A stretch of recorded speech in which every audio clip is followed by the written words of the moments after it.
So Laurence Fishburne turned down Pulp Fiction. What he would think. I think it went to the right man in Samuel Jackson. I think that Samuel Jackson's type of persona fit that better. I mean, him and John Travolta fed off of each other. Um, Lawrence Fishburne's team said they want him to be more serious. They want him to be, doing druggy type roles. And it's true, because he was being typecast there for a moment. I mean, after he did King of New York, which was huge, with Christopher Walken, which was huge, and that's still a cult classic.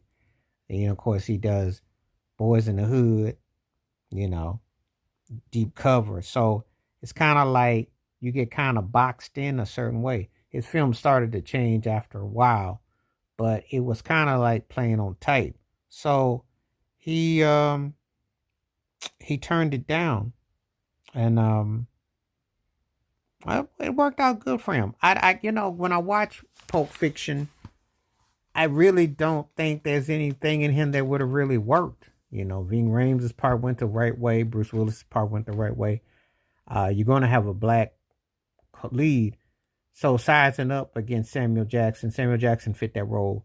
Larry Fishburne had an intriguing swag to him, but the humor and the timing is a little bit different. It cuts different.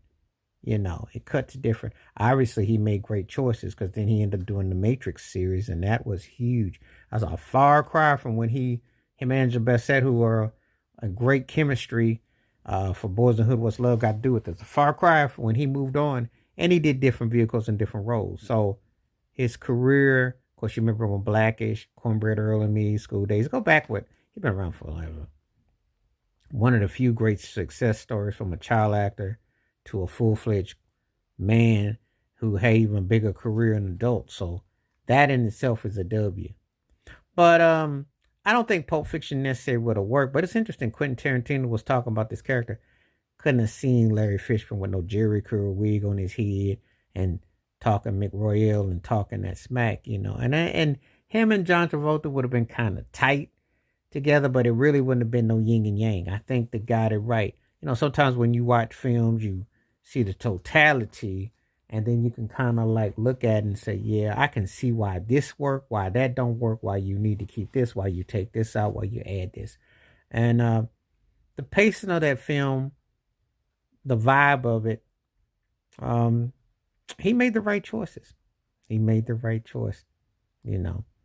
I understand the presence that he had, because at the time he was big time, and he had done quite a few films.